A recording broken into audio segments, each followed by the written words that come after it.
4 players Arsenal should sign to pre-contract agreements in January. Arsenal had a fairly active summer transfer window in which they brought in 6 senior players. All of these players were also under the age of 24 at the time of signing and looked to represent some smart business from the North Londoners. In Aaron Ramsdale, they already appear to have found their new No. 1 keeper for the next several years. Martin Odegaard is of course an extremely creative player who still has the potential to develop further. Albert Sambi Lokonga also looks set for a bright future at the heart of Arsenal's midfield, though he is still perhaps a year or so away from being ready to start week in week out. Elsewhere, though a somewhat underappreciated signing at the time, Takehiro Tomiyasu has already cemented himself as Arsenal's new No. 1 right back, and his starring displays would see him named as the Gunners' September Player of the Month. Finally, Ben White now looks to have settled in at the Emirates and is beginning to form a great partnership with Gabriel at centre-back, whilst Nuno Tavares is adequate left-back cover. Though all of the above players do currently look to have been solid additions, very few would argue that Arsenal's squad is perfect. But, after spending so big in the summer, it is hard to imagine, though not impossible, that the North Londoners will have massive amounts of cash floating about this winter. So, what Arsenal should do in January is try and sign several players to pre-contract agreements.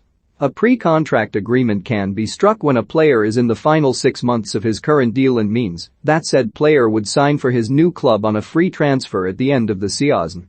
Clubs can, however, only sign players to pre-contract agreements when that player is not currently plying his trade in their league.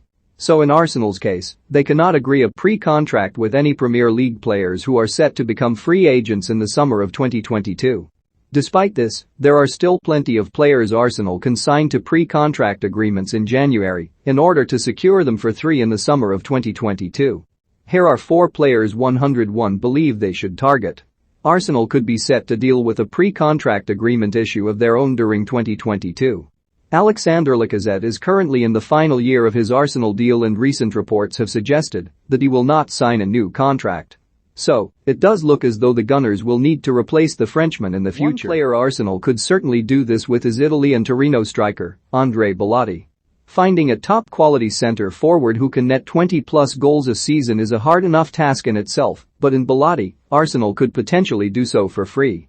The striker is a few years younger than Lacazette at 27, and though he has never played in the Premier League, his goal return for Torino is superb. In 231 outings he has scored 106 and assisted 26, and as Torino are generally not a Europe-challenging side, Arsenal should not have that much of an issue convincing Bellotti to join them. The next player Arsenal should look to sign on a pre-contract agreement in January is Franck Kessie. Though Lokonga is one for the future, Arsenal could still probably do with another top-quality central midfielder on their books, especially given the injury and disciplinary records of Thomas Partey and Granit Xhaka. And in Kessie, the Gunners would likely have the perfect option. At 24 he is still fairly young, but the Ivorian has a wealth of experience and has proven himself as a very capable defensive midfielder at the highest level. The main issues with signing Kessie, however, is that AC Milan are currently a Champions League side, so the midfielder may see Arsenal as a step down. And also, some top clubs like Manchester United and FC Barcelona appear to be interested in Kessie's services. The next player Arsenal should look to sign is another AC Milan star, Alessio Romagnoli. Again, Milan being a Champions League club and Arsenal potentially not having no European football next term may make this deal harder, but is it not worth a shot? Especially when it is being suggested that Milan are looking to offer the 26-year-old only half his current salary to sign a new deal. Romagnoli is powerful, compass leader for AC Milan, and would add a huge amount of quality to the Gunners' backline. And whilst Arsenal do already have a plethora of centre-back options, surely Arsenal fans would rather have Romagnoli, White, and Gabriel as their main 3 central defenders, with William Saliba being bedded in slowly next season. Of course, Rob Holding and potentially Callum Chambers would need to be sold to make room, but is anyone really suggesting that Holding, though a decent player, is better than Romagnoli? The final player Arsenal should target is Denis Zakaria.